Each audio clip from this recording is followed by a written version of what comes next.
The notification sound echoed through the quiet conference room as 47 executives joined the quarterly board meeting.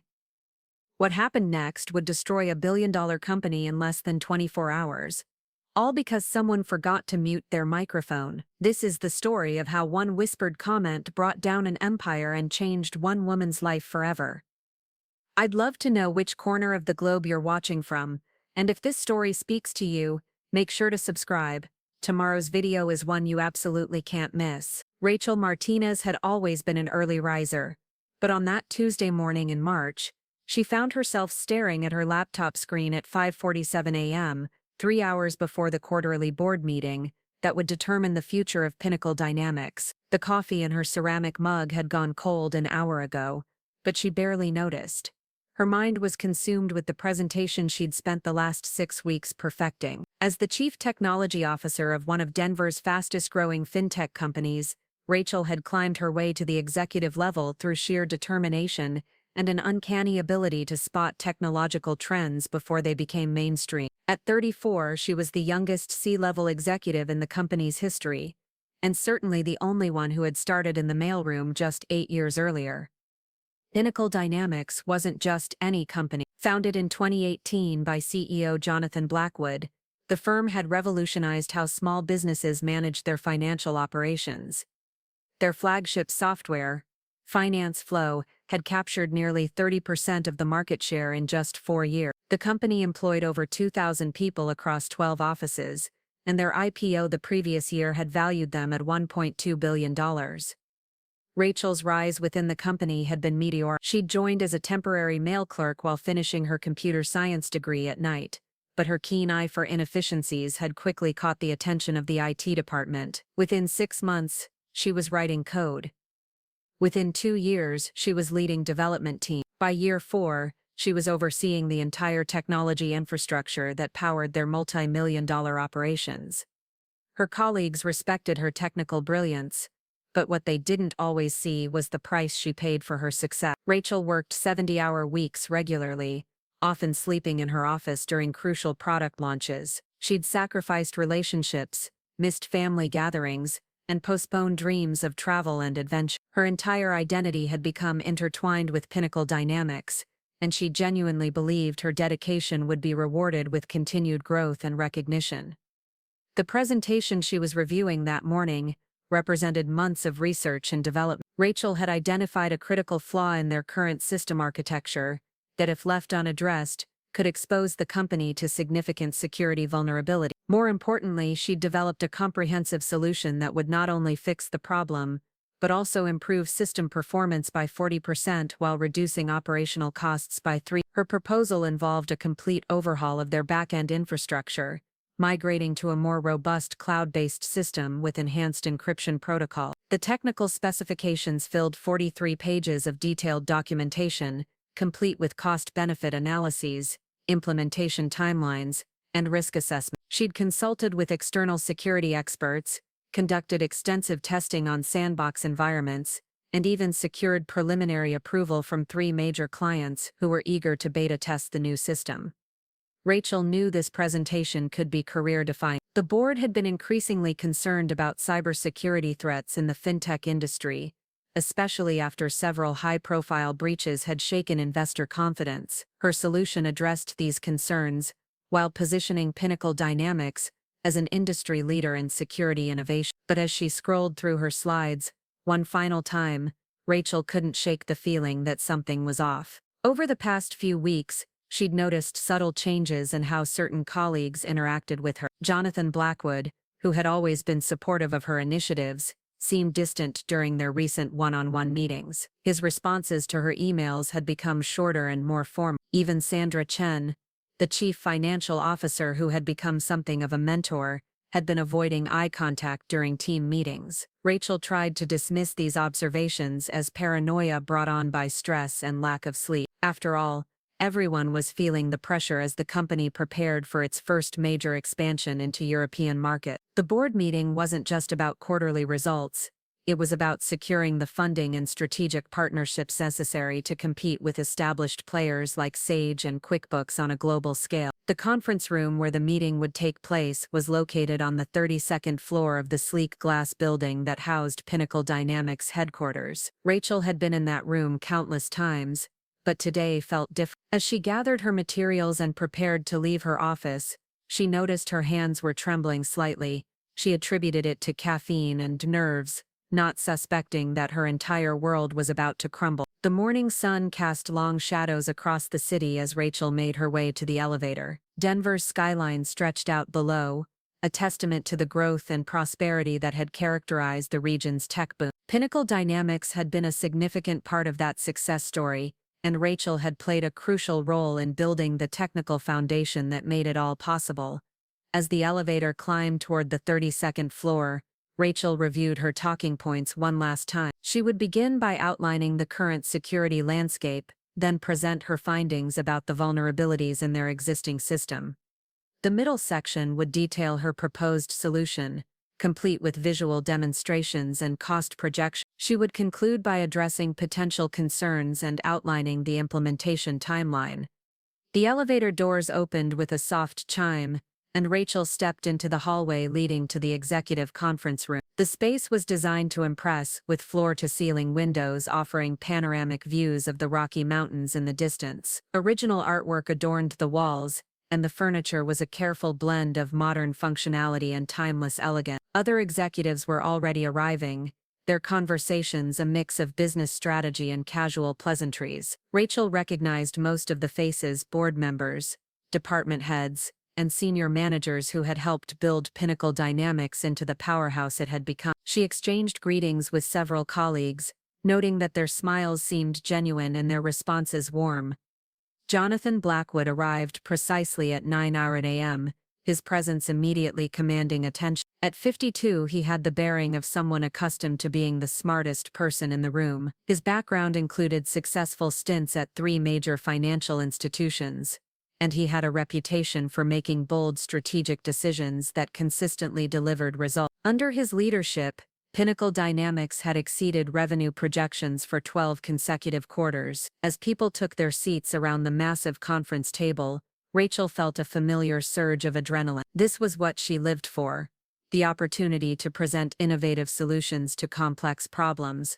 She had always thrived in high-pressure situations, and her track record of successful project implementations had earned her the respect of her peers. The meeting began with routine agenda items: quarterly financial reports, market analysis, and updates on ongoing projects. Rachel listened attentively, taking notes and preparing for her presentation, which was scheduled for the midpoint of the meeting. The numbers being discussed were impressive. Revenue was up 18% year-over-year, customer acquisition costs were down, and client retention rates remained strong. However, Rachel also noticed concerning trends in the data. While overall revenue was growing, profit margins were shrinking due to increased infrastructure costs and heightened competition. Several major clients had raised concerns about system reliability, and there had been 3 minor security incidents in the past quarter that, while contained, had required significant resources to resolve. These concerns validated Rachel's belief that her infrastructure proposal was not just timely but essential. The company needed to invest in robust, scalable technology solutions now, before competitive pressures and security threats undermined their market position. Her presentation would demonstrate how the short-term costs of her proposed upgrades would yield substantial long-term benefits. As the meeting progressed, Rachel observed the dynamics between board members and executives. There seemed to be an undercurrent of tension that she couldn't quite identify. Certain individuals exchanged glances that suggested private conversations had taken place before the meeting. When Jonathan spoke, his tone was measured and professional, but Rachel detected a subtle edge that hadn't been there in previous meetings. The first hint of trouble came when the agenda reached the point where Rachel's presentation was scheduled. Instead of calling her to the front of the room, Jonathan announced that they would be addressing strategic personnel decisions before moving to technical presentations. This was not what had been communicated to Rachel in the meeting preparation materials she'd received the week before. Rachel felt her stomach tighten, but she maintained her composure. Executive meetings often involved last-minute agenda changes, and she had learned to adapt to shifting priorities. She assumed her presentation would simply be moved to later in the meeting, giving her additional time to observe the room's dynamics and potentially adjust her approach based on the board's mood. What she couldn't have known was that her fate had already been decided in a series of private conversations that had taken place over the previous 2 weeks. Jonathan Blackwood had been facing increasing pressure from the board to reduce operational costs and streamline the executive team. While Pinnacle Dynamics was profitable, the margins were tighter than investors preferred, and there was growing concern about the company's ability to compete with larger, more established players. The decision to restructure the technology department had been reached after extensive consultation with external management consultants, who had spent a month analyzing the company's organizational structure. Their recommendation was to eliminate the CTO position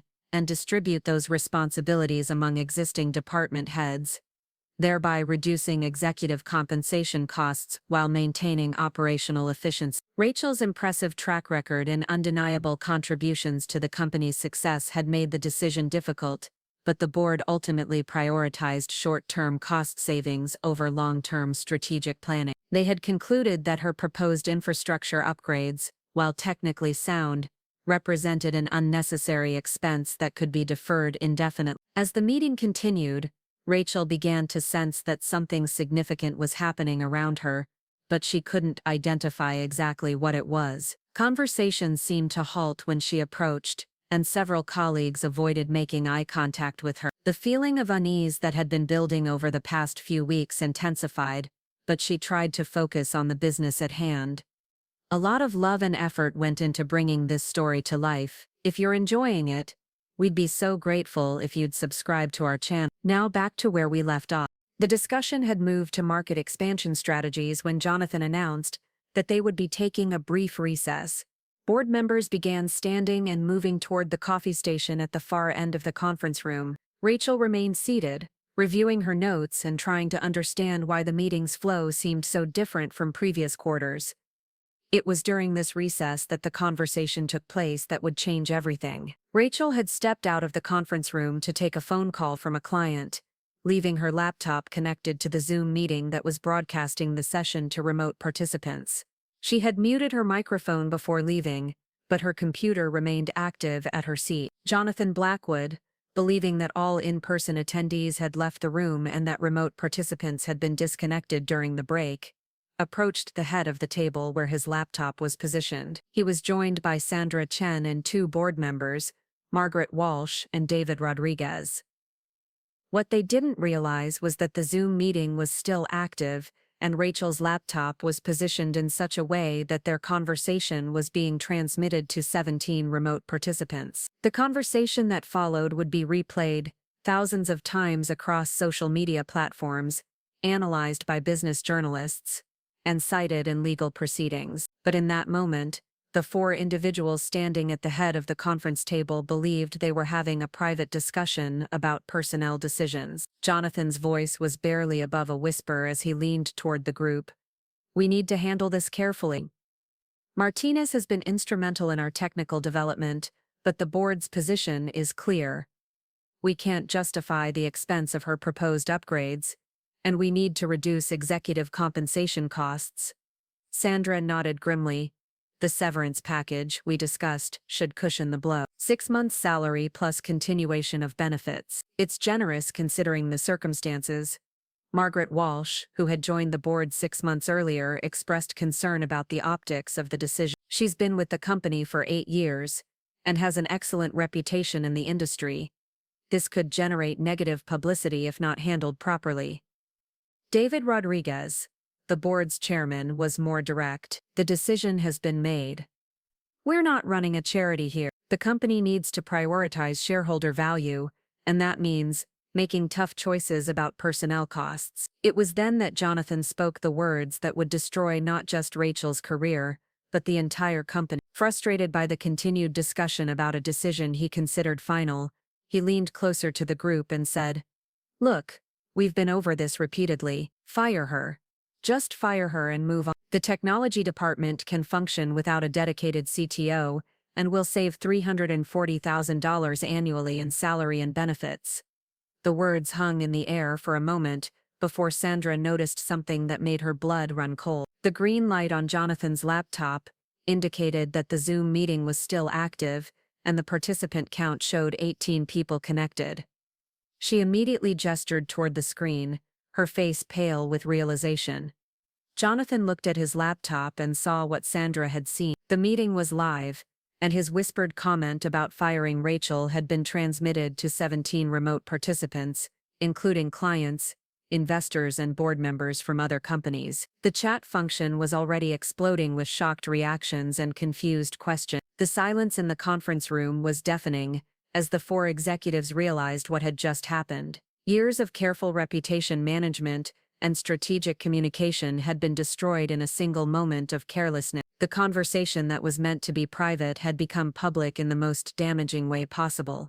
Rachel, meanwhile, was still in the hallway, unaware that her professional life had just been publicly dismantled. She was wrapping up her client call and preparing to return to the conference room to deliver her presentation. She had no idea that 17 people had just heard the CEO of her company casually dismiss her contributions and order her termination. The immediate aftermath of the incident would unfold with devastating speed. Within minutes, screenshots of the Zoom chat would be shared across social media platforms. Within hours, the story would be picked up by major business publications. Within days, the fallout would threaten the very existence of Pinnacle Dynamics. But in that moment, as Rachel ended her phone call and prepared to return to the conference room, she remained focused on her presentation and the technical solutions she believed would help secure the company's future. She had no way of knowing that her future with Pinnacle Dynamics had just been decided in the most public and humiliating way possible. The conference room door opened as she approached, and she could see that the break was ending. Board members and executives were returning to their seats, but their expressions seemed different somehow. There was a tension in the air that hadn't been there before, and several people were looking at their phones with expressions of concern or confusion. Rachel took her seat and reopened her laptop, preparing to resume the meeting. Her presentation slides were still displayed on the screen, and she felt a familiar surge of confidence as she reviewed her talking points. She had spent countless hours preparing for this moment, and she was ready to demonstrate why her proposed infrastructure upgrades were essential for the company's continued success. What she didn't know was that her career at Pinnacle Dynamics was already over, and the company she had helped build was about to face the biggest crisis in its history. The first person to react was Maria Santos, a senior account manager who had been dialing in from the Chicago office. Her message appeared in the Zoom chat at 10:23 a.m. "Did I just hear what I think I heard?" Within seconds, the chat exploded with confusion and disbelief. Remote participants who had been quietly multitasking suddenly found themselves witnessing what appeared to be a deliberate character assassination of one of the company's most respected executives. The messages came in rapid succession. "Are we really discussing firing Rachel Martinez right now? This feels like a private conversation we shouldn't be hearing. Should we disconnect from the call? Is this intentional or an accident?" Jonathan Blackwood's face had gone completely white as he stared at his laptop screen. The participant count showed 18 active connections, and the chat sidebar was filling with increasingly urgent messages. His hands shook as he reached for his mouse, desperately trying to figure out how to stop the broadcast without making the situation worse. Sandra Chen moved quickly to her own laptop, attempting to end the meeting from her administrative controls, but the damage was already spreading beyond the confines of the Zoom call. Several participants had already begun taking screenshots of the chat, and at least 3 had started recording their screens to capture the unfolding disaster. Margaret Walsh whispered urgently to the group, "We need to get everyone back in here immediately and figure out damage control." Her background in crisis management told her that the next few minutes would determine whether this incident became a minor embarrassment or a company-ending catastrophe.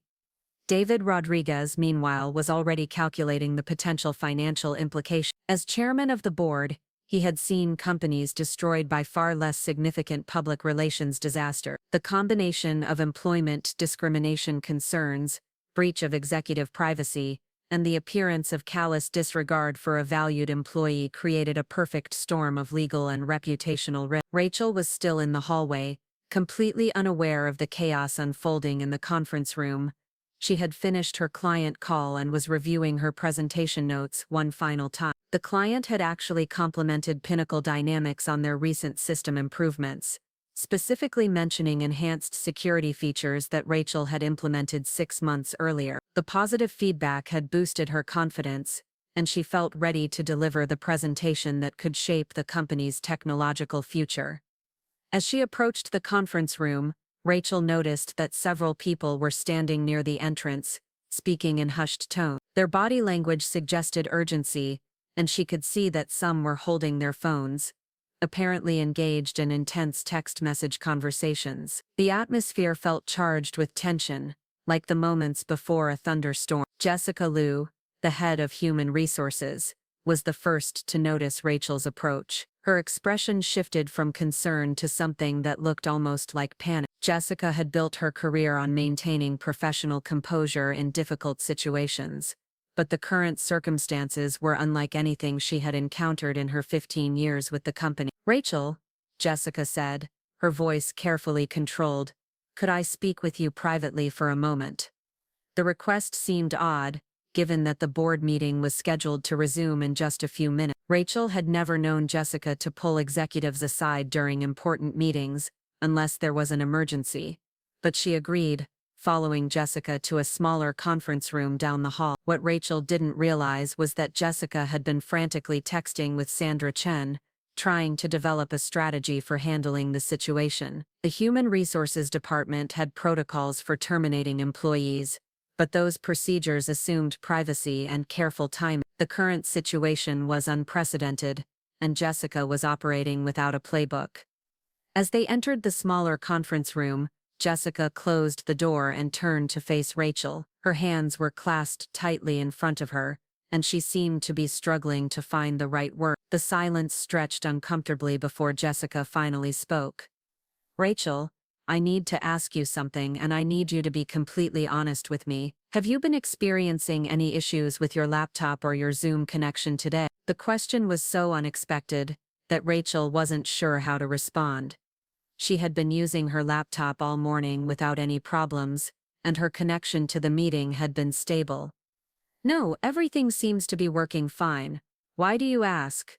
Jessica's face betrayed her internal conflict. She knew that Rachel deserved to understand what was happening, but she also recognized that the situation was rapidly spiraling beyond anyone's control. The legal implications of the Zoom incident were still being assessed, and any communication with Rachel needed to be carefully managed to avoid making things worse.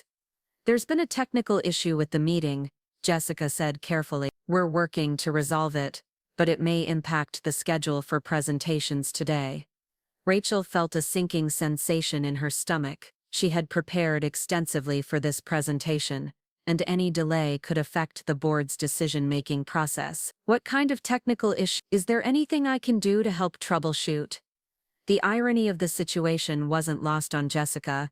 Rachel, as the company's chief technology officer, would normally be the first person called to address technical problems. But in this case, the technical issue was that Rachel's professional reputation was being destroyed in real time across multiple digital platforms. While Jessica struggled to find a way to explain the situation without revealing the full extent of the disaster, the story was already spreading far beyond the confines of Pinnacle Dynamics. Maria Santos, the account manager who had first commented in the chat, had immediately called her supervisor to report what she had witnessed. Her supervisor, in turn, had contacted the Chicago office's general manager. The Chicago office housed 47 employees, including several who had previously worked directly with Rachel on major projects. When word spread that she was being terminated, and that the decision had been broadcast accidentally to clients and partners, the reaction was swift and emotional. Kevin Park, a senior developer who had been mentored by Rachel during his first year with the company, was the first to post about the situation on LinkedIn. His message was carefully worded but unmistakably critical. "Disappointed to hear about the unprofessional handling of personnel decisions at my current company. Great leaders deserve better treatment." The post received 12 likes and 3 comments within the first hour, including responses from other Pinnacle Dynamics employees, who had heard rumors about the Zoom incident. The company's carefully cultivated image as a progressive, employee-friendly organization was beginning to crack. Meanwhile, back in the main conference room, Jonathan Blackwood was desperately trying to regain control of the situation. He had managed to end the Zoom meeting, but not before 17 people had witnessed his casual dismissal of Rachel's contributions to the company. The chat logs had been automatically saved, and several participants had downloaded copies before the meeting ended. The board members who had been present for the whispered conversation were now huddled around the conference table, engaged in heated discussion about damage control strategy. Their voices were low but urgent, and their expressions reflected the gravity of the situation. "We need to contact our legal team immediately," Margaret Walsh insisted. "This could be construed as wrongful termination, especially given the public nature of the dismissal." David Rodriguez was already on his phone with the company's external counsel, explaining the situation and requesting immediate guidance. The law firm had represented Pinnacle Dynamics through various business transactions and regulatory matters, but they had never dealt with anything quite like this. Sandra Chen was focused on the financial implications. "We need to assess the potential impact on our client relationship. If this story spreads, it could affect our reputation in the industry." Her concerns were already proving prophetic. 3 of the remote participants in the Zoom meeting had been representatives from major clients who were considering expanding their contracts with Pinnacle Dynamics. The casual way that Jonathan had discussed firing a respected executive raised questions about the company's management practices and internal stability. One of those clients, Thomson Industries, had been negotiating a $2.3 million contract expansion that would have increased their use of Pinnacle Dynamics services significantly. The company's procurement director, who had witnessed the Zoom incident, immediately called an emergency meeting with his team to reconsider the partnership. "If this is how they treat their own executives," he told his colleagues, "what does that say about how they'll treat us as clients?" The ripple effects were beginning to spread through the business community at an alarming rate. The fintech industry, despite its size and global reach, operated much like a small town when it came to gossip and reputation management. Word of the Zoom incident was spreading through informal networks of executives, investors, and industry analysts. Rachel, meanwhile, was still in the smaller conference room with Jessica, growing increasingly frustrated with the vague explanations she was receiving. Her instincts told her that something significant was happening, but she couldn't understand why she was being kept in the dark. "Jessica, I need you to be straight with me," Rachel said, her voice firm but controlled. "What exactly is going on? The board meeting was supposed to resume 15 minutes ago, and I still haven't given my presentation."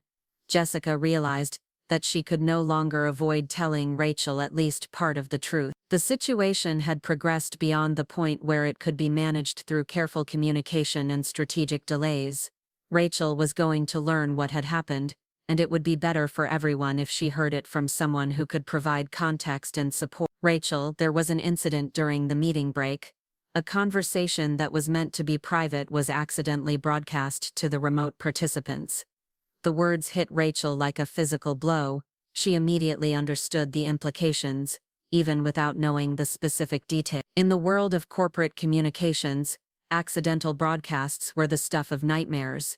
She had heard stories of executives who had destroyed their careers with careless comments that were inadvertently shared with the wrong audiences. "What kind of conversation?" Rachel asked, though she suspected she already knew the answer. Jessica looked down at her hands, clearly struggling with how much to reveal. "It was a discussion about personnel decisions, about your role with the company." The confirmation of her worst fears sent a chill through Rachel's body. She had suspected that something was wrong, but she had hoped her paranoia was unfounded. Now she realized that her instincts had been correct, and that her future with Pinnacle Dynamics was in serious jeopardy. "They were discussing terminating me," Rachel said, her voice barely above a whisper. Jessica nodded reluctantly. The conversation was brief, but it was heard by 17 people, including clients and board members from other companies. Rachel felt the room spinning around her. 8 years of dedication, countless 60-hour weeks, and breakthrough innovations that had contributed millions to the company's success, all apparently dismissed in a casual conversation that had been accidentally broadcast to the business world. The questions came flooding into her mind. How long had this decision been in the works? Who else had been involved in the discussions? What had she done to deserve this treatment? But before she could voice any of these concerns, Jessica's phone buzzed with an urgent text message. The message was from Sandra Chen. Social media activity detected. Story spreading on LinkedIn and Twitter. Need immediate response strategy.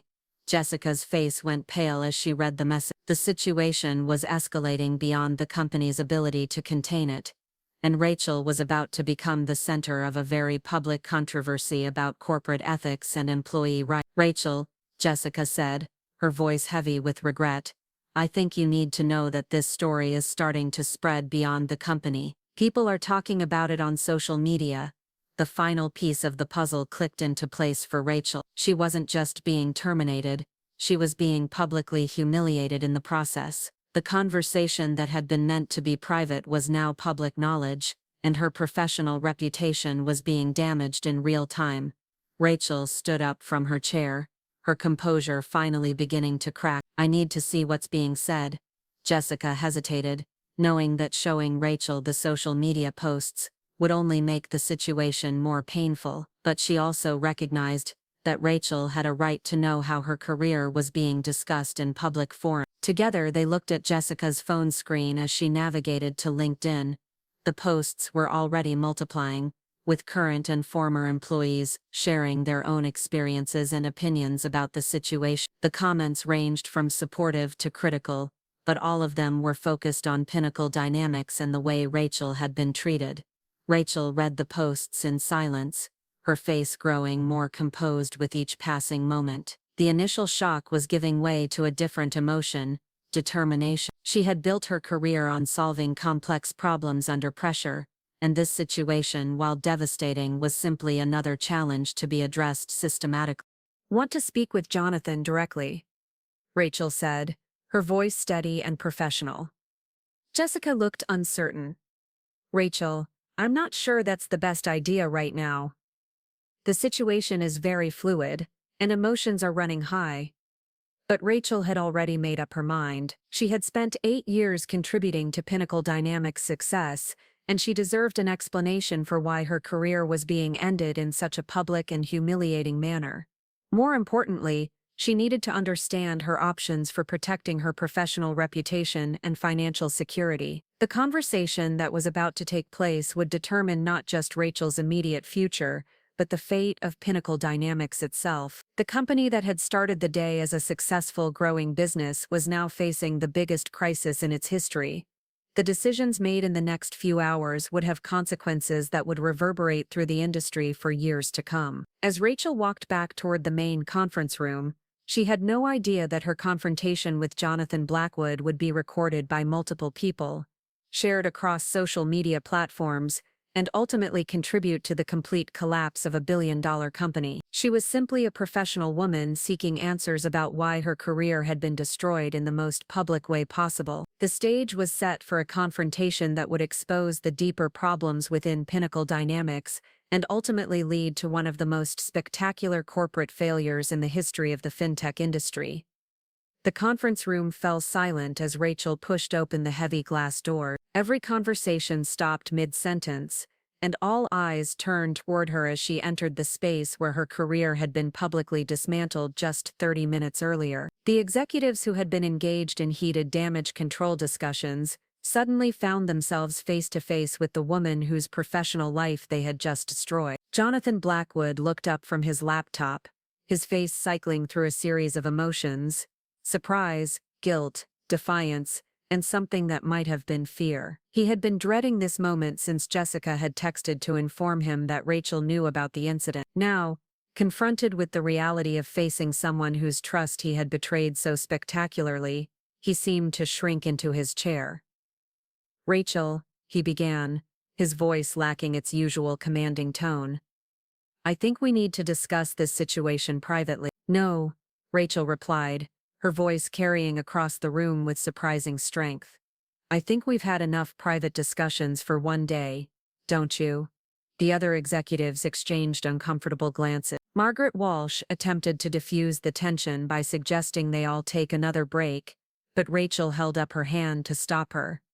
I want to understand something, Rachel continued, walking slowly toward the head of the table where Jonathan sat. 8 years. 8 years I've given this company. I've worked weekends, holidays, missed family events, postponed vacations, and sacrificed personal relationships. I've increased our system efficiency by 60%, saved us millions in operational costs, and helped us avoid 3 major security breaches that could have destroyed our reputation. Her voice remained steady, but those who knew her well could detect the underlying current of fury that she was keeping carefully controlled. Sandra Chen, who had worked closely with Rachel on budget planning for the past 4 years, had never seen her display this level of emotional intensity. And this morning, Rachel continued, I prepared a presentation that could have positioned us as the industry leader in cybersecurity innovation. Instead, I discovered that my termination was being discussed casually, like deciding what to order for lunch. Jonathan finally found his voice. Rachel, you have to understand that this was a business decision. The board has concerns about operational costs, and we need to streamline our executive structure to remain competitive. A business decision? Rachel's voice rose slightly. You called me to the cost center to be eliminated. You reduced 8 years of contributions to a line item on a spreadsheet. The tension in the room was palpable. David Rodriguez, who had been chairman of the board for 3 years, realized that this conversation could easily spiral into a legal nightmare if not handled carefully. He cleared his throat and attempted to regain control of the situation. Perhaps we should all take a step back, he suggested. This has been an unfortunate situation, but we can work together to find a resolution that serves everyone's interest. Rachel turned to face him, her expression incredulous. Resolution? Mr. Rodriguez, do you understand what happened here today? Your CEO's private conversation about firing me was broadcast to 17 people, including clients, competitors, and industry analysts. My professional reputation has been damaged in the most public way possible. As if summoned by her words, Sandra Chen's phone buzzed with another urgent notification. She glanced at the screen, and her face went pale. Jonathan, we have a problem. The story just got picked up by TechCrunch. The words hit the room like a physical blow. TechCrunch was one of the most influential technology news platforms in the world, with millions of readers and significant impact on industry perception. A negative story on their site could influence investor confidence, client relationships, and recruitment efforts for years to come. What does the article say? Margaret Walsh asked, though her tone suggested she already feared the answer. Sandra quickly scanned the article on her phone. The headline is FinTech CEO caught on hot mic, ordering executives termination during board meeting. They're calling it a case study in corporate communication failures. Rachel felt a strange mixture of vindication and horror. She had wanted her treatment to be exposed and criticized, but seeing it play out in real time was surreal. The company she had helped build was now facing a public relations disaster that could have lasting consequences. Jonathan's phone also began buzzing with calls from reporters, investors, and board members who had learned about the situation through various channels. The caller ID showed names that made his stomach sink: venture capital partners, major clients, and industry executives who had the power to influence Pinnacle Dynamics' future. We need to get ahead of this, he said, his voice betraying the panic he was trying to suppress. We need a unified response strategy. Rachel laughed bitterly. Now you want a unified strategy. Where was the strategy when you were discussing my termination? Where was the unity when you were reducing my contributions to a cost-cutting exercise? The confrontation was interrupted by a knock on the conference room door. A young woman from the communications department entered, looking flustered and overwhelmed. Mr. Blackwood, I'm sorry to interrupt, but we have reporters calling the main line. They're asking for statements about the Rachel Martinez situation. The use of her name in reference to a company crisis felt deeply surreal to Rachel. She had become the center of a corporate scandal without having done anything wrong. Her professional identity was now inseparable from Pinnacle Dynamics' biggest public relations disaster. Tell them we'll have a statement later today, Jonathan instructed, though he had no idea what that statement would say or how it could possibly repair the damage that had been done. Rachel stepped forward, her decision crystallizing in that moment. Actually, I think I'll be making my own statement. The room went silent. Everyone understood the implication. Rachel was no longer going to be a passive victim in this situation. She was going to fight back, and her response could determine whether Pinnacle Dynamics survived this crisis or became a cautionary tale about corporate mismanagement. Rachel, Sandra said carefully, I understand you're upset, but I hope you'll consider the impact of your actions on your colleagues. There are 2,000 people whose jobs depend on this company's success. The appeal to her loyalty and concern for her colleagues was expertly crafted, but Rachel had moved beyond the point where such arguments could influence her decision. She had spent 8 years putting the company's interests ahead of her own, and the result had been public humiliation and professional betrayal. You should have thought about those 2,000 employees before you decided to broadcast my termination to the world, Rachel replied. I didn't create this crisis. I'm just dealing with the consequences of your choices. Margaret Walsh, drawing on her crisis management experience, attempted one more intervention. What if we could work out a separation agreement that addresses your concerns, something that acknowledges your contributions and provides appropriate compensation? Rachel considered the offer for a moment. A well-structured separation agreement could protect her financial interests and provide a foundation for her next career move. But it would also require her to remain silent about the way she had been treated, and she was no longer willing to protect the company's reputation at the expense of her own dignity. I'll consider any reasonable offer, she said finally, but I won't sign anything that prevents me from discussing my experiences honestly. The statement sent a chill through the room. Non-disclosure agreements were standard practice in executive separations, specifically to prevent former employees from sharing damaging information about their employer. Rachel's refusal to accept such restrictions meant that she could continue speaking publicly about Pinnacle Dynamics management practices indefinitely. Jonathan's phone rang again, this time showing the name of the company's biggest investor, Harrison Capital. The firm had led Pinnacle Dynamics Series B funding round and owned nearly 30% of the company's stock. Their reaction to the current crisis could determine whether the company had access to the capital it needed for continued growth. I need to take this call, Jonathan said, stepping away from the group. His conversation with Harrison Capital was brief but devastating. The investment firm was deeply concerned about the management issues revealed by the Zoom incident, and was considering whether to exercise their rights to demand changes in the company's leadership. While Jonathan dealt with increasingly frantic calls from investors and board members, Rachel found herself surrounded by colleagues who were struggling to process the rapidly unfolding situation. Some offered support and sympathy while others seemed to distance themselves from her, perhaps calculating that association with her could damage their own careers. Kevin Park, the developer who had posted the critical LinkedIn message, approached Rachel with visible emotion. I can't believe they treated you like this. You've been the best manager I've ever worked with.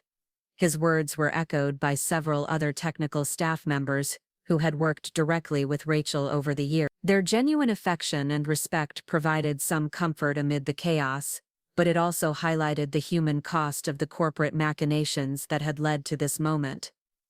The situation took another dramatic turn when Rachel's phone rang. The caller ID showed a number she didn't recognize, but the voice on the other end was familiar. James Morrison, a technology journalist from Forbes, who had covered Pinnacle Dynamics IPO the previous year. Ms. Martinez, I'm working on a story about this morning's incident. Would you be willing to share your perspective on what happened? Rachel looked around the conference room, where executives were huddled in small groups, desperately trying to develop a response strategy that could salvage the company's reputation. The irony wasn't lost on her. The people who had casually discussed her termination were now scrambling to manage the consequences of their carelessness. I'll call you back in 1 hour, she told the reporter.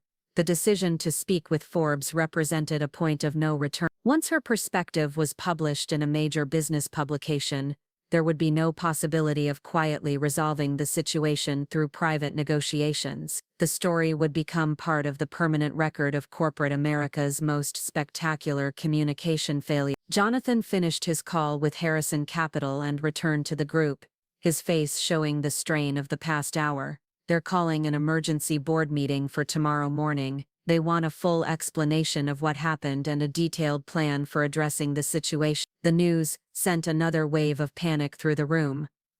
Emergency board meetings were never good news for executive teams, and the combination of investor pressure and negative publicity created a perfect storm that could result in wholesale changes to the company's leadership. Rachel watched the unfolding chaos with a mixture of fascination and sadness. She had genuinely cared about Pinnacle Dynamics and had invested enormous energy in its success. Seeing the company she had helped build facing potential destruction was painful, even given the circumstances of her own treatment, but her sympathy was limited by the recognition that this crisis was entirely self-inflicted. The executives who were now scrambling to save their careers had created the situation through their own carelessness and poor judgment. The whispered conversation that had started everything was just a symptom of deeper problems in the company's culture and decision-making process. As the afternoon wore on, the situation continued to deteriorate. More reporters called seeking statements,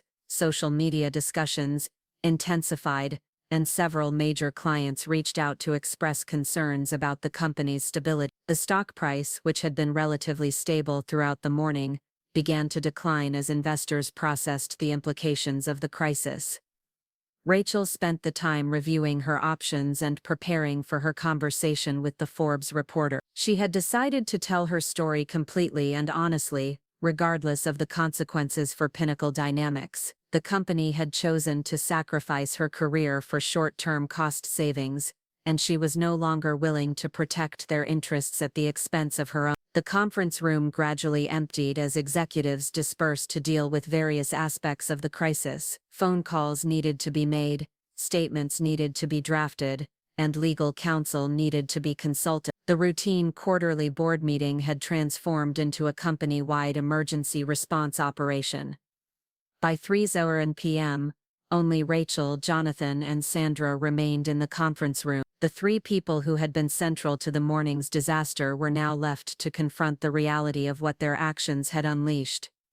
"Rachel," Jonathan said, his voice heavy with exhaustion and regret, "I want you to know that I never intended for this to happen. The conversation was meant to be private, and I genuinely respect your contributions to the company." Rachel studied his face, looking for signs of genuine remorse versus calculated damage control. "Jonathan, the problem isn't that the conversation was overheard. The problem is that the conversation happened at all. You were discussing my career like I was a piece of equipment to be discarded." Sandra attempted to bridge the gap between them. "We all know that business decisions are difficult, and sometimes they affect people we care about, but that doesn't mean the decisions are wrong." "Then make your difficult business decisions," Rachel replied, "but don't pretend that you care about me while you're destroying my career, and don't be surprised when your actions have consequences." The finality in her tone made it clear that she had moved beyond anger into something more dangerous: cold determination. She was no longer fighting for her job or seeking reconciliation with the company. She was preparing to protect her own interests, regardless of the collateral damage to Pinnacle Dynamics. As she gathered her belongings to leave the conference room, Rachel reflected on the morning's event. She had arrived at work expecting to deliver a presentation that could advance her career and benefit the company. Instead, she had discovered that her professional life was being casually dismantled by people she had trusted and respected. The transformation from respected executive to corporate scandal victim had taken less than 4 hours, but the consequences of that transformation would play out over the coming days, weeks, and months, ultimately determining not just her own future, but the fate of the company she had helped build. The Forbes interview was scheduled for 4 a.m., and Rachel knew that her words would be scrutinized, analyzed, and remembered long after the current crisis was resolved. She had one opportunity to tell her story in her own words, and she intended to make it count. As she walked out of the conference room for what would be the last time as a Pinnacle Dynamics employee, Rachel couldn't have known that her interview would trigger a chain of events that would lead to congressional hearings, multiple lawsuits, and the complete collapse of a billion-dollar company. She was simply a professional woman who had been betrayed by people she trusted, and she was determined to make sure that betrayal had consequences. The Forbes interview took place in a quiet coffee shop 3 blocks from Pinnacle Dynamics headquarters. Rachel had chosen the location deliberately public enough to feel safe, but intimate enough for a serious conversation. James Morrison arrived precisely on time, carrying a digital recorder and a notebook filled with questions that would reshape the narrative of corporate America's biggest communication disaster. "Thank you for agreeing to speak with me," Morrison began, setting his recorder on the small table between them. "I want to give you the opportunity to tell your side of what happened this morning."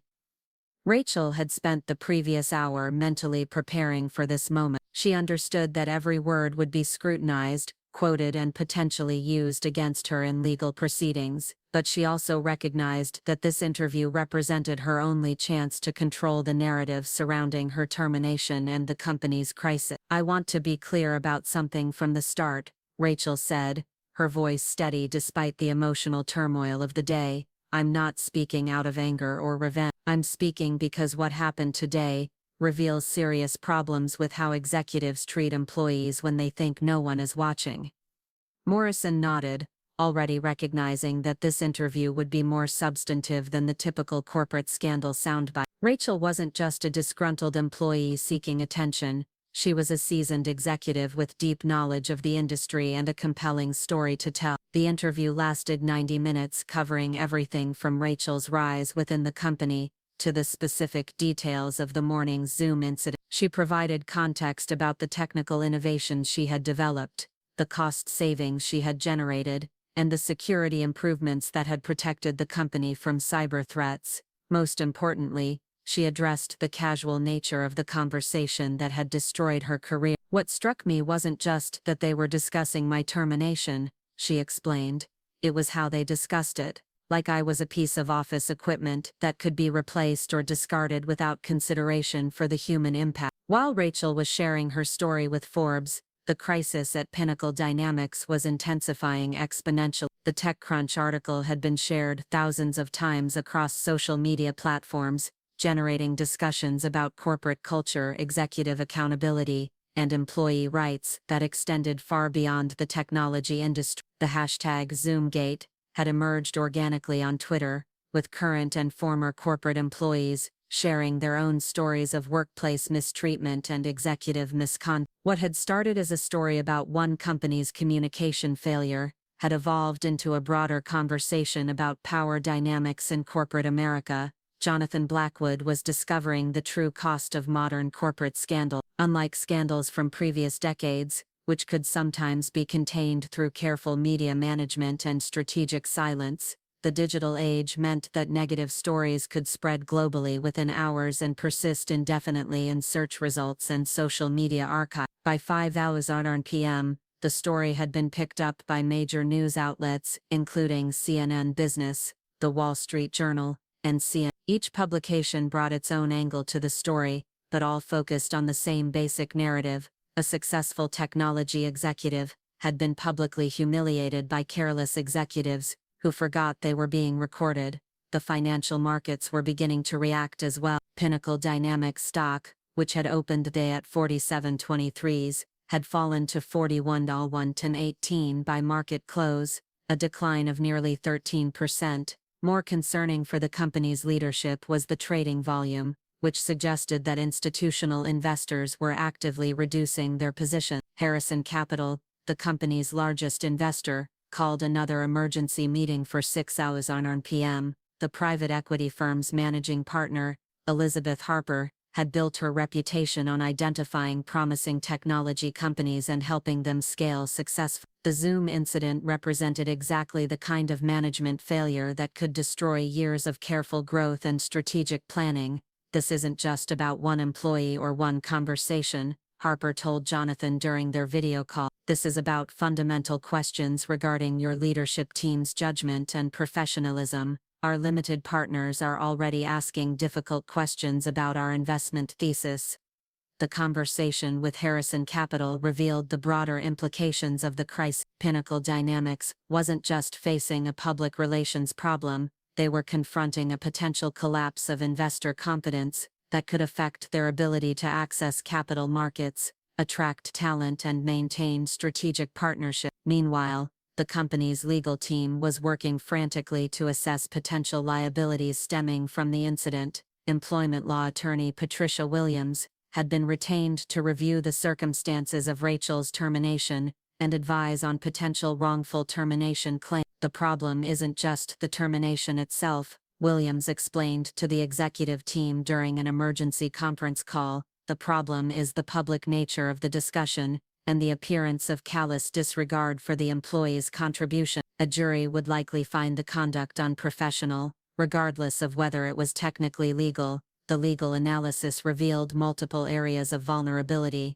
Rachel's status as one of the few female executives at the company could support claims of gender discrimination. Her consistent performance reviews and documented contributions to company success would make it difficult to justify the termination based on performance issues. Most damaging of all, the recorded conversation provided clear evidence of the executive team's attitude toward her dismissal. As the legal implications became clearer, Sandra Chen was dealing with an exodus of talent from the technology department. 3 senior developers had submitted their resignations by the end of the business day, citing concerns about company culture and management practice. Their departures threatened to disrupt critical projects and potentially compromise the company's ability to serve existing clients. The resignation letters were remarkably similar in tone and content, suggesting that the technical staff had coordinated their response to Rachel's termination. Each letter referenced her leadership, mentorship, and technical expertise, while expressing disappointment in the company's treatment of valued employees. Kevin Park's resignation letter was particularly pointed. "I joined Pinnacle Dynamics because I believed in the company's commitment to innovation and respect for employees. Today's events have demonstrated that those values are not reflected in the executive leadership's actual behavior." The talent exodus created immediate operational challenges, but it also amplified the negative publicity surrounding the company. Technology professionals were a tight-knit community, and word of the resignations spread quickly through industry networks and social media platforms. By evening, the story had evolved beyond a simple corporate scandal into a case study in crisis management failure. Business schools would eventually use the Pinnacle Dynamics incident to teach students about the importance of careful communication, but at the moment, the company's leadership was simply trying to survive each hour without additional disaster. The Forbes article went live at 7:30 p.m. Eastern Time, just as the West Coast technology community was ending their workday. Morrison had crafted a comprehensive piece that combined Rachel's personal account with broader analysis of corporate culture issues in the technology industry. The headline read, "How a Hot Mic Exposed the Casual Cruelty of Corporate Leadership." The article detailed Rachel's 8-year journey from mailroom clerk to chief technology officer, her innovations that had saved the company millions of dollars, and the whispered conversation that had destroyed her career in a matter of seconds. Most damaging to Pinnacle Dynamics was Rachel's description of the company's internal culture. She described a leadership team that talked about employee loyalty and family values in public, while treating staff as expendable resources in private discussions. The disconnect between their public messaging and private behavior was stunning. Rachel was quoted as saying, "They built their brand on being a progressive, employee-friendly company, but when they thought no one was listening, they revealed their true attitudes toward the people who built their success." The Forbes article generated immediate and widespread reaction. Within 2 hours of publication, it had been shared over 15,000 times on LinkedIn alone. The comments sections of various news sites filled with stories from other employees who had experienced similar treatment at their own companies. Jonathan Blackwood's phone began ringing immediately after the article went live. Board members, investors, clients, and reporters all demanded explanations, statements, or meetings to discuss the crisis. Each conversation reinforced the magnitude of the disaster and the limited options available for recovery. The most difficult call came from Pinnacle Dynamics' largest client, Global Financial Services, which processed over $200 million in transactions annually through the company's platform. The client's chief information officer expressed serious concerns about partnering with a company that appeared to have fundamental management and cultural problems. "We need to be confident that our technology partners operate with the highest standards of professionalism," the CIO explained. "The way your leadership team handled this situation raises questions about your company's values and decision-making processes." The threat of client defections added another layer of urgency to the crisis response. Pinnacle Dynamics generated 60% of its revenue from 5 major clients, and losing even one of them could trigger a financial crisis that would compound the reputational damage already inflicted. Margaret Walsh, drawing on her crisis management experience, attempted to develop a response strategy that could minimize further damage. She recommended immediate action on multiple fronts: a public apology from Jonathan, implementation of new policies regarding employee treatment, and potentially a restructuring of the executive compensation system to demonstrate accountability. "We need to show decisive action," she argued during an emergency strategy session. "Half measures and defensive statements will only prolong the crisis and amplify the negative coverage." But Jonathan was reluctant to accept full responsibility for the incident, fearing that a comprehensive apology could be interpreted as admission of legal liability. The tension between crisis management best practices and legal risk mitigation created paralysis within the leadership team at precisely the moment when decisive action was most needed. The paralysis was compounded by the realization that traditional crisis management strategies were inadequate for the digital age. In previous decades, corporate scandals could sometimes be contained through careful media relations and strategic communication, but social media had democratized information sharing in ways that made it impossible to control narratives or limit the spread of damaging stories. As the evening progressed, the story continued to evolve and expand. Technology bloggers published analysis pieces examining Pinnacle Dynamics' corporate governance and leadership practices. Employment law experts provided commentary on the legal implications of conducting personnel discussions during recorded meetings. Even comedians began incorporating the incident into their routines, further embedding the story in popular culture. The viral nature of the story meant that it was reaching audiences far beyond the business and technology community. Mainstream media outlets picked up the story for their evening news broadcasts, introducing the Pinnacle Dynamics scandal to millions of viewers who had never heard of the company before. Rachel, meanwhile, was processing the surreal experience of watching her personal crisis become a national news story. The Forbes interview had accomplished her goal of presenting her perspective publicly, but the attention was overwhelming and somewhat frightening. Her phone had been ringing constantly since the article's publication, with calls from reporters, potential employers, legal representatives, and industry colleagues offering support or seeking additional information. The volume of attention was flattering in some ways, but it also reminded her that her career would forever be linked to this incident. The evening brought another devastating development for Pinnacle Dynamics. 2 additional board members called emergency meetings to discuss Jonathan's leadership. The board, which had been generally supportive of the executive team, was beginning to fracture under the pressure of investor concerns and negative publicity. Board member Thomas Chen, no relation to Sandra, had been quietly polling other members about their confidence in Jonathan's continued leadership. His informal survey revealed significant concerns about the CEO's judgment and the company's ability to recover from the current crisis under existing management. "This isn't just about one mistake," Chen explained to a colleague. "This is about a pattern of poor decision-making that culminated in a completely avoidable disaster. The board has a fiduciary responsibility to consider whether new leadership might be necessary." The possibility of a leadership change added another layer of complexity to an already chaotic situation. CEO transitions were disruptive under the best circumstances, but attempting one during a major crisis could accelerate the company's decline rather than stabilizing the situation. As the day ended, Pinnacle Dynamics faced challenges on multiple fronts: plummeting stock price, client defections, employee resignations, potential legal liabilities, and possible leadership change. What had started as a routine quarterly board meeting had evolved into an existential crisis that threatened the company's survival. Rachel's decision to speak publicly had achieved its intended goal of establishing her perspective and defending her reputation, but it had also accelerated the company's decline in ways that even she hadn't anticipated.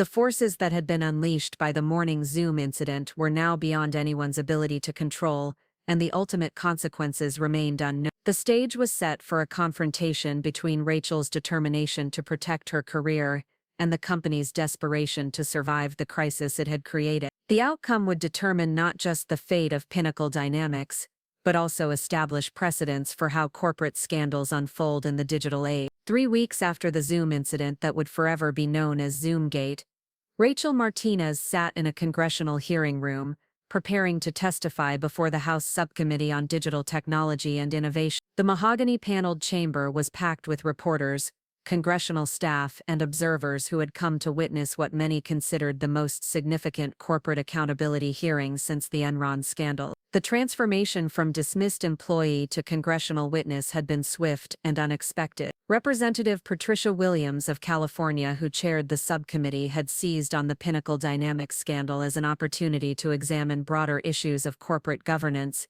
employee rights, and executive accountability in the digital age.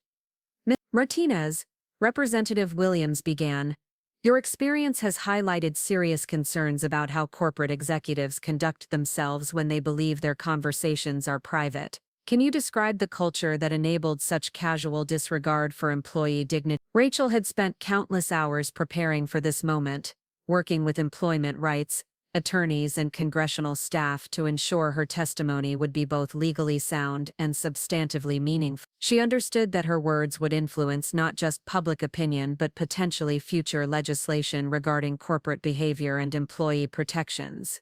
"Congresswoman Williams, what happened to me wasn't an isolated incident," Rachel testified. "It was the inevitable result of a corporate culture that treats employees as disposable assets rather than valued human beings. The whispered conversation that destroyed my career simply revealed attitudes that had been present for years." The hearing room was silent as Rachel detailed the systematic devaluation of employee contributions that had characterized Pinnacle Dynamics' leadership approach. She described performance reviews that ignored achievements, compensation decisions that favored external hires over internal talent, and strategic planning sessions where employee retention was treated as a cost center rather than a competitive advantage. Her testimony was devastating not just for Pinnacle Dynamics, but for the broader technology industry. Rachel's experience resonated with thousands of workers who had faced similar treatment, but lacked the platform or courage to speak publicly about their experience. The congressional hearing was being broadcast live on C-SPAN and streamed across multiple social media platforms. The hashtag non-corporate accountability was trending worldwide, with viewers sharing their own stories of workplace mistreatment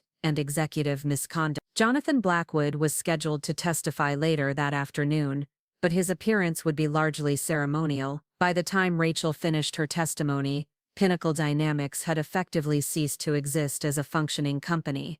The collapse had been swift and comprehensive. Within 10 days of the initial incident, the company had lost 4 of its 5 major clients, including Global Financial Services, which had terminated their $200 million annual contract, citing fundamental concerns about management competence and corporate culture. The client exodus had triggered a liquidity crisis that forced Pinnacle Dynamics to seek emergency financing to meet payroll obligations. But potential lenders were unwilling to extend credit to a company facing multiple lawsuits, congressional investigation, and complete reputational destruction. Harrison Capital, the company's largest investor, had attempted to engineer a management buyout that would replace the entire executive team and rebrand the company under new leadership. But even that drastic measure proved insufficient to restore confidence among clients and business partners. The final blow had come when the Securities and Exchange Commission announced an investigation into whether Pinnacle Dynamics executives had made material misrepresentations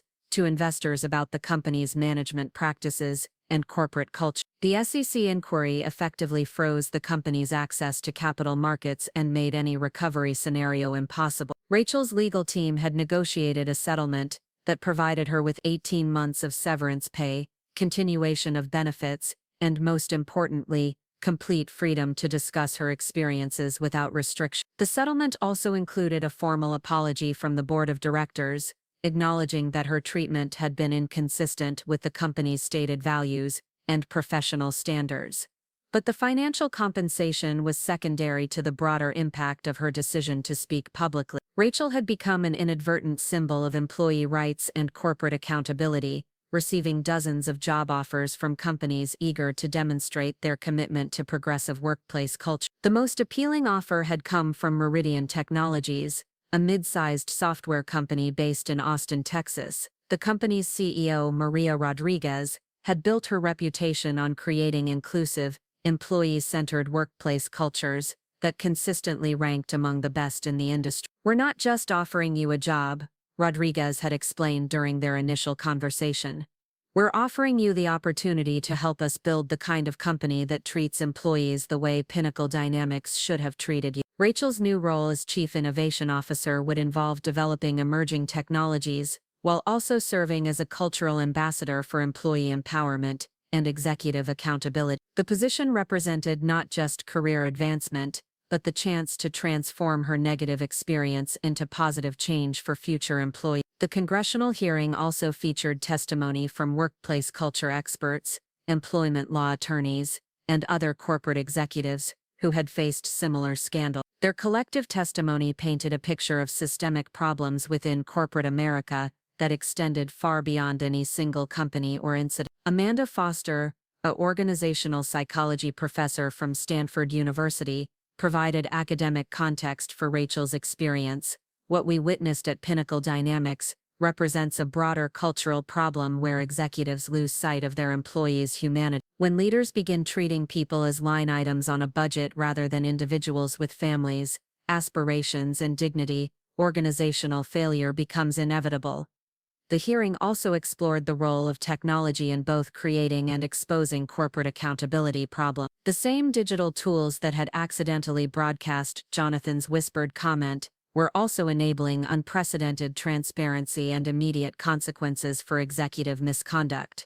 Social media expert Michael Chen testified about the democratization of corporate accountability. In previous generations, stories like Ms. Martinez's might never have become public, or they would have been quickly forgotten. Today, digital platforms ensure that corporate misconduct is documented, shared, and remembered indefinitely. The congressional testimony revealed that Pinnacle Dynamics was facing 17 separate lawsuits from former employees, clients, and investors. The legal challenges ranged from wrongful termination claims to securities fraud allegations, with potential damages exceeding $500 million. Jonathan Blackwood's own testimony was a study in corporate crisis mismanagement. Rather than accepting responsibility for the incident and its consequences, he attempted to minimize his role and shift blame to subordinates, technology failures, and media sensationalism.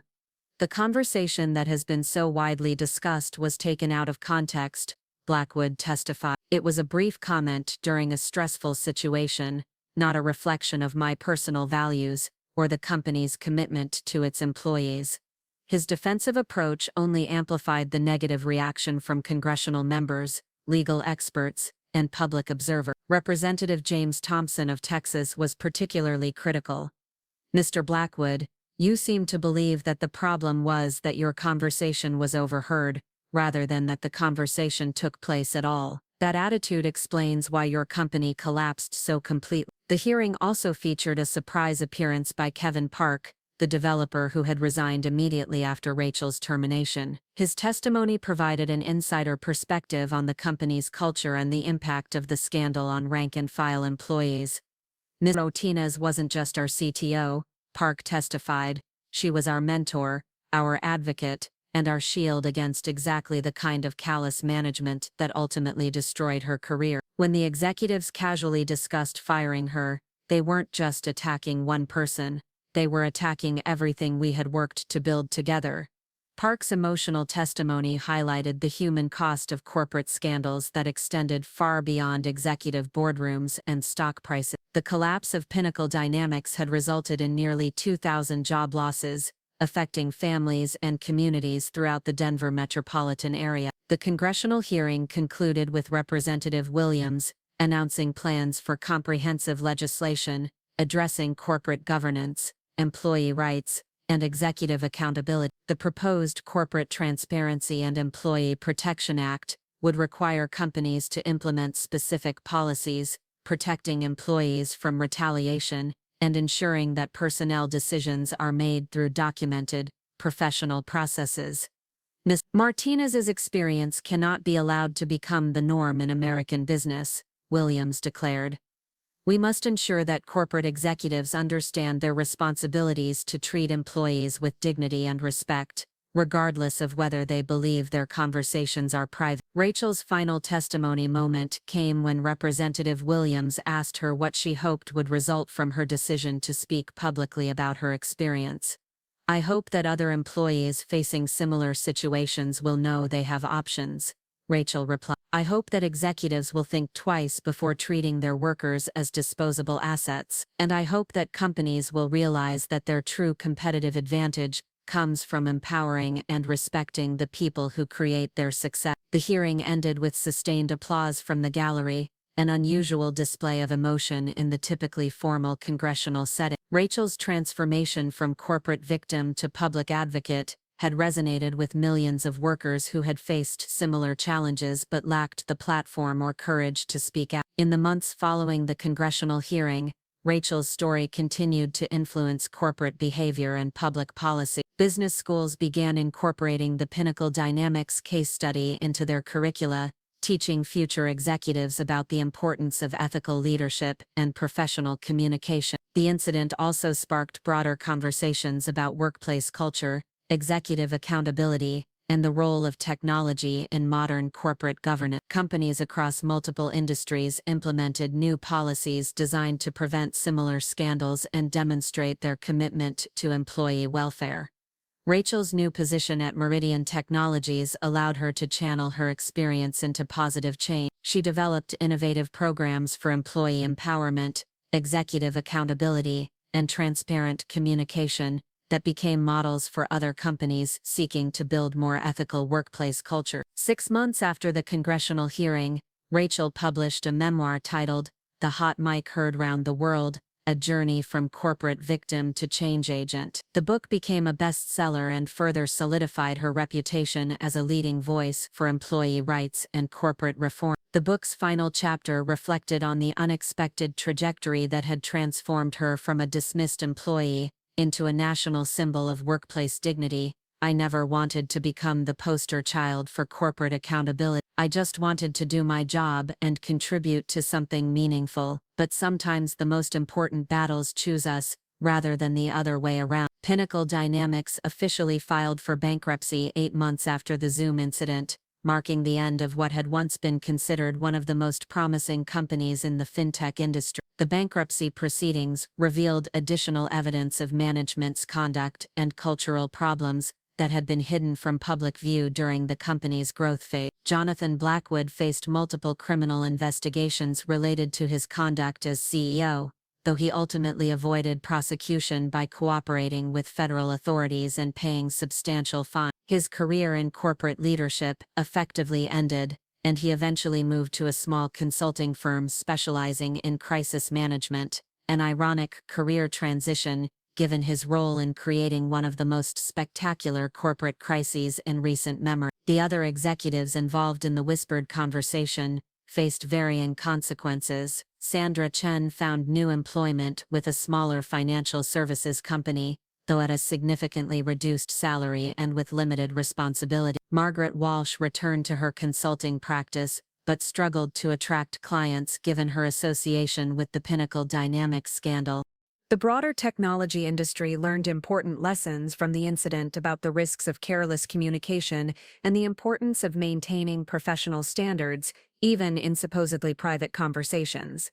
Many companies implemented new training programs focused on ethical leadership, respectful communication, and the recognition that all corporate conversations could potentially become public. Rachel's story ultimately became more than just a cautionary tale about the dangers of hot microphones. It evolved into a powerful demonstration of how individual courage could challenge systemic problems and create meaningful change in corporate America. 3 years later, as Rachel accepted an award from the National Association of Professional Women for her advocacy work, she reflected on the journey that had begun with a whispered conversation and ended with congressional testimony and industry-wide reform. Sometimes the worst moments of our lives become the foundation for our greatest contributions. she said in her acceptance speech.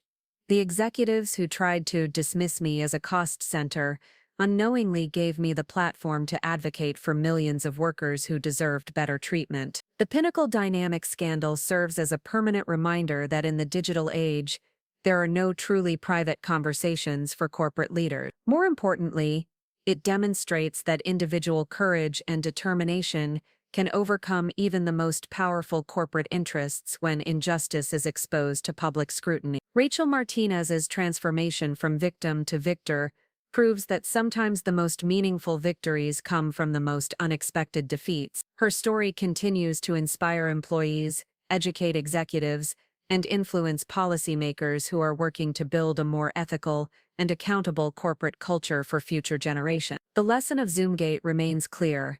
In a world where every conversation can become public, character and integrity are not just moral imperatives, they are business necessities. Looking for more? We've got 2 amazing stories ready for you right on screen. If this one touched you, these are absolutely worth your time. Click to watch them now. And hey, subscribe and hit that bell to never miss our latest upload.